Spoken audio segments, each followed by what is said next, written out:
Hello everybody, my name is Chef Stanley Townsend, and we're going to cook it simple, we're going to keep it simple, and we're going to feature some recipes with common ingredients out of the Edmonton Food Bank. We'll be starting off with our first recipe, which is a recipe for Cowboy Beans. First of all, what we're going to do is take some onions, saute those onions off till they turn golden. We're going to kick this up with a little chili powder.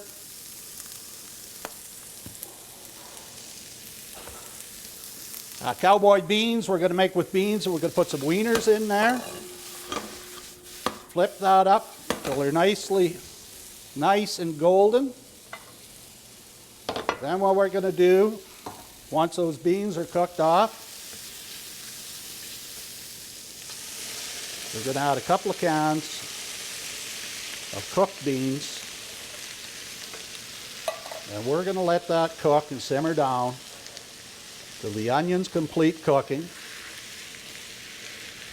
and the wieners plump out. And there we've got a good start on that. This is a dish that everybody loves, wieners and beans. It's a very, very popular campfire dish, so we'll just let that simmer away. Now while that is simmering, we're going to take our favorite biscuit recipe, and I've already made the dough.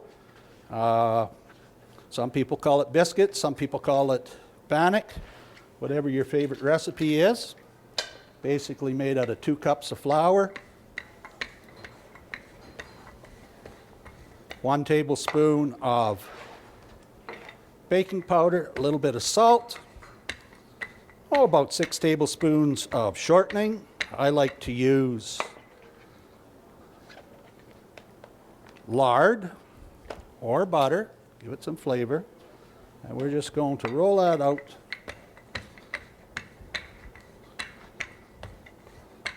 till it's nicely done. And we're just going to take a quick break here for a moment while the beans cook. And we'll be right back to put the biscuit dough on the top. Okay, so the beans are coming up to a nice brisk boil.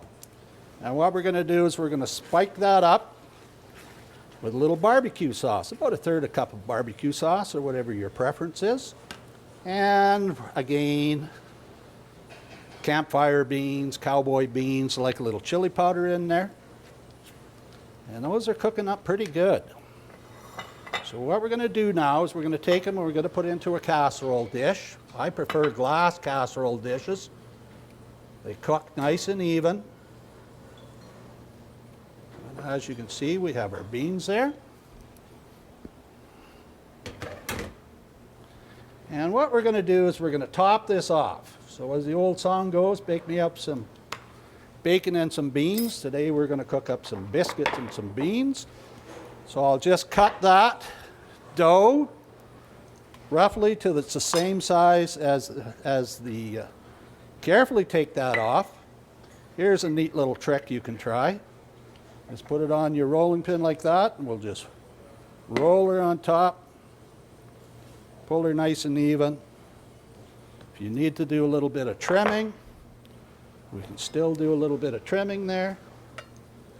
And what I like to do with this excess dough is I often like to take that, I save that, and I'll roll that out again, and I'll put a little cinnamon sugar on it and make it into little pinwheel butterscotch rolls. So there we have it. We've got our cowboy beans, a nice savory mixture of beans with the biscuit dough on top of it. We're going to put that into the oven. It's going to bake off, and we'll come back and take a look at it later. Okay, so we're back, and we've brought those cowboy beans out of the oven. They're nice and piping hot. We baked off that biscuit dough till it's nice and tender, cooked through. And we sprinkle a little with cheddar cheese, and just to brighten it up a little bit, we're going to put a little chopped parsley on it, just like that. Not too much. And that should be fine. And what we're going to do is we're going to portion this. Now this is a really nice dish to serve on a Saturday or for a nice lunch. They call it Cowboy Beans because it's, it's really a campfire dish. And I have actually seen people cook this. that would prepare it in a cast iron frying pan over a fire. So let's just take that nice healthy portion of those Cowboy Beans. Got the wieners in there. The kids love the wieners. Beans, a little barbecue sauce in there. And there we finished with the Cowboy Beans. Always nice to put a little texture into the dish. Makes a nice Saturday afternoon meal on a cold day. So I hope you can enjoy that. Cowboy Beans.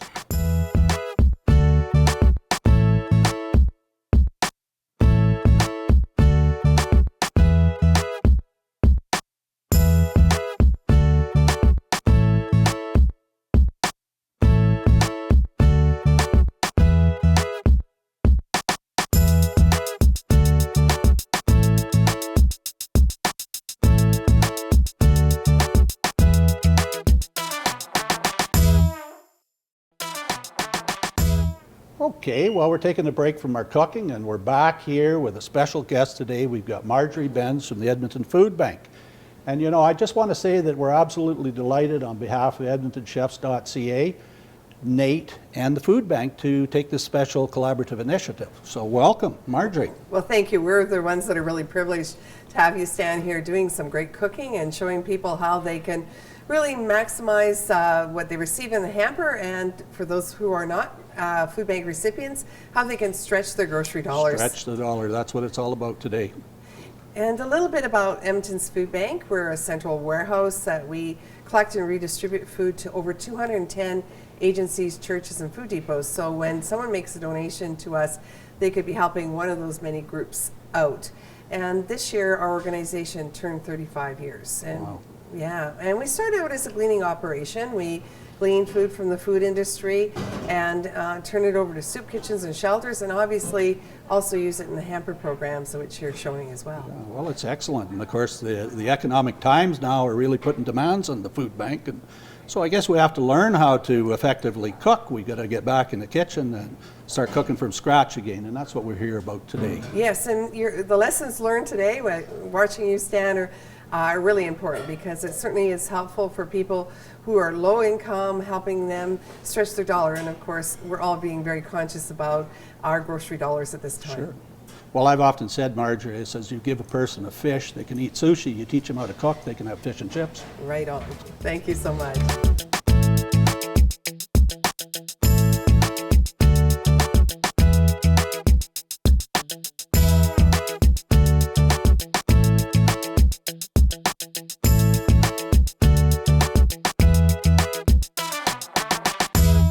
Okay, so we're back and we're going to make a dish. It could be a very popular vegetarian dish if you made it with vegetable stock. We're going to kind of go down the middle. We're going to use a little chicken stock here. And this dish is a popular Indian dish called Chana. So we're going to start out sauteing up some vegetables. We've got some nice onion that's going to give it some flavor, a little sweetness with the pepper. We're going to kick that up a notch and put in a healthy dollop of garlic. We're also going to add some ginger. Now I prefer to, and we're just going to toss that up a little bit. Let all those flavors blend. And we're going to build layers of spice with that. I've got a secret blend here, some Madras curry powder and a spice called garam masala. So we're going to put that in there. And it's very important that when you're cooking this dish that you let the curry cook out and bend its flavors. Of course, we don't want the curry to burn, so we might have to add a little more oil in there. And as you can see, I wish you could smell it. It smells like Bombay on a beautiful Saturday afternoon. Now the next thing we're going to do is we're going to extend. This is a dish that's high in protein because we're going to be using these chickpeas, but also we're going to extend it. Put an additional flavor in it by adding some finely diced potatoes. So we got those finely diced potatoes. I like to use about 50% potatoes. Now these potatoes are going to help the sauce thicken, but they're also going to put a little what I call crunch in the munch. So we're going to add some chickpeas, stir that all around. And like I said, most of these ingredients are commonly found in the hamper from the Edmonton Food Bank. People don't know what to do with them, but this is really a quick and nutritious meal. Now what's going to hold this all together? Most chana is made with a tomato product, whether you use canned tomatoes or use tomato paste. Today I know you've got some tomato soup, quite commonly in that hamper. So that flavor, that tomato soup is going to add some sweetness and add a little acidity to the dish. And we're also going to top that off with your choice of vegetable or chicken stock. So, equal amount of stock. Get our pan anchored here with my ample frame. And there we go. Be very careful not to spill it on their counter. My wife loves my cooking. She just doesn't like the mess I make. Now, as you can see, when we look at this sauce, it's got a really nice viscosity. Beautiful viscosity. And you can see that the color has changed from red to a really appetizing brown. Now what we're going to do is we're going to let that simmer for about 20 minutes or so until the potatoes are cooked. And we'll come right back to that.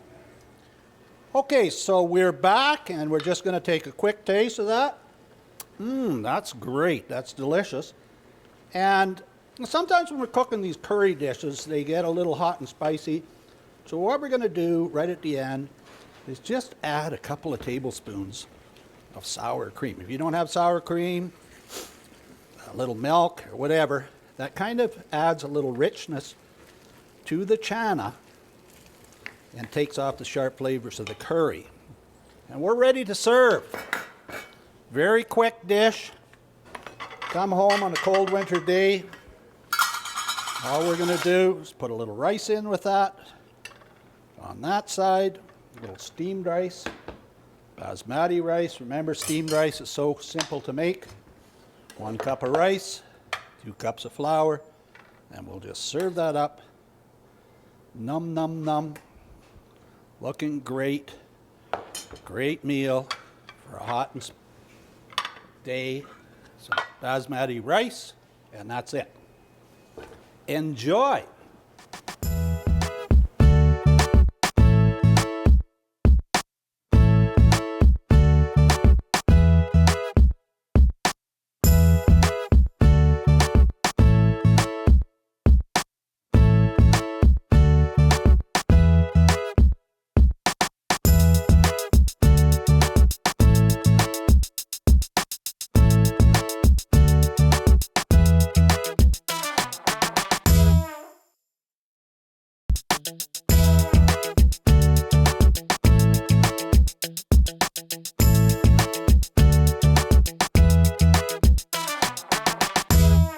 Okay, so we're back again and we're going to make one of my favorite dishes. This is a dish that actually helped me survive during my early hippie days. And this is called starving student fried rice. You don't have to be a student. So I started off, I sauteed some onions. I'm going to give it some sharpness, some celery. It's going to put some crunch in the munch.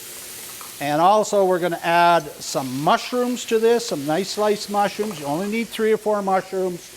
I know you don't get mushrooms in your food basket, but this is about 50 cents worth of mushrooms, and mushrooms really add a lot of flavor to it.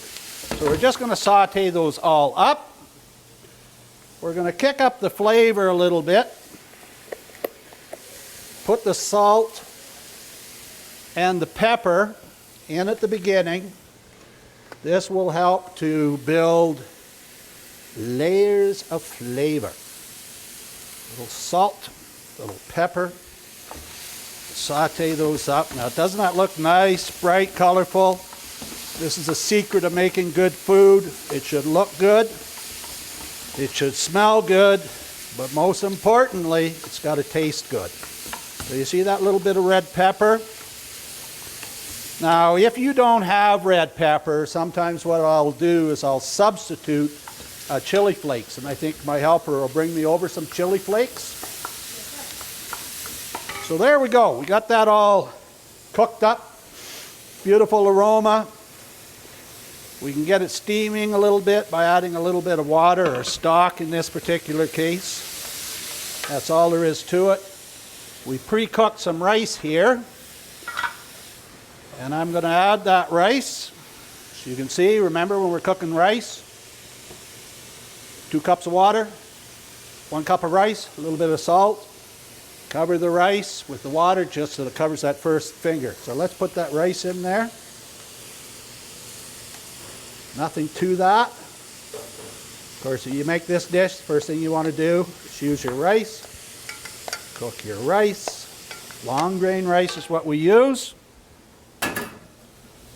And I've got some extra rice here. So if you ever have leftover rice or you cook a whole bunch of rice at one time, this is a good way to use it up. And I'll put all that rice in there. Stir that up. Stir it up. Get the colors out. Get the flavors out. Looking pretty good. Mushroom's got lots of flavor. Red pepper's got lots of color. And of course, what would rice be like? And I'm going to just put a little chicken stock in there to soften up that rice a bit. Adds a little bit of more flavor. A little more dimension. And what would fried rice be without soy sauce? So we're just going to sprinkle a little soy sauce on there. Remember that the soy sauce is very salty. Flip that around a little bit. Let it cook. You can add a little more color, a little more protein. I'm going to toss in some frozen peas. You can actually take the peas straight out of the freezer and mix them up. So look it, when we're cooking that food, what we want is those nice, bright primary colors. Red, green, but where's the yellow? Now what I've done ahead of time is I have actually pre-cooked off some eggs. Just make a little omelet.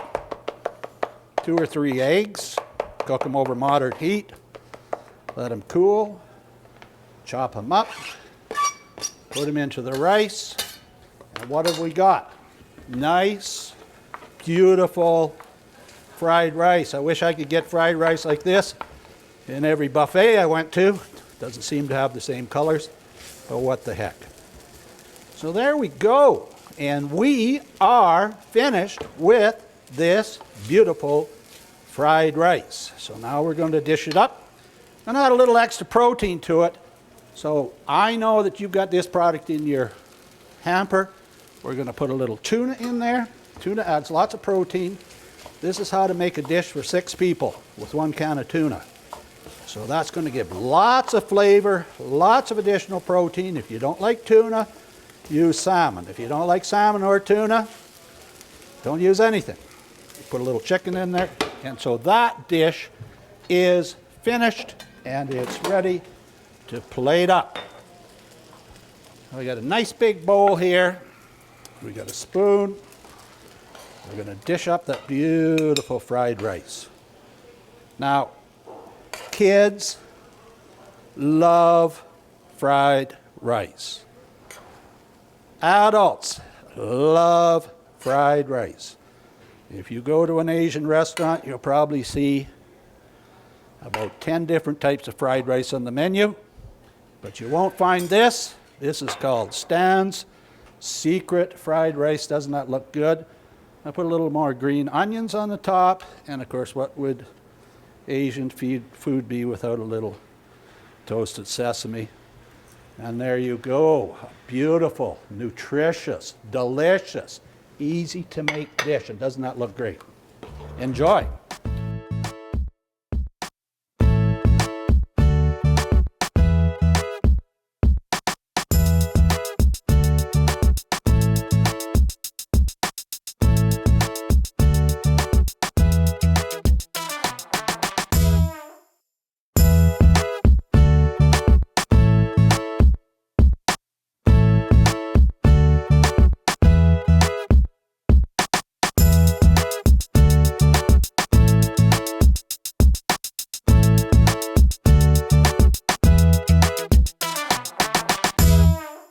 Well, thank you everybody for watching. I hope you've enjoyed the program today. I hope you've learned how to cook it simple, keep it simple, and I hope you've learned how to cook some of those popular ingredients that are found in the hamper at the Edmonton Food Bank.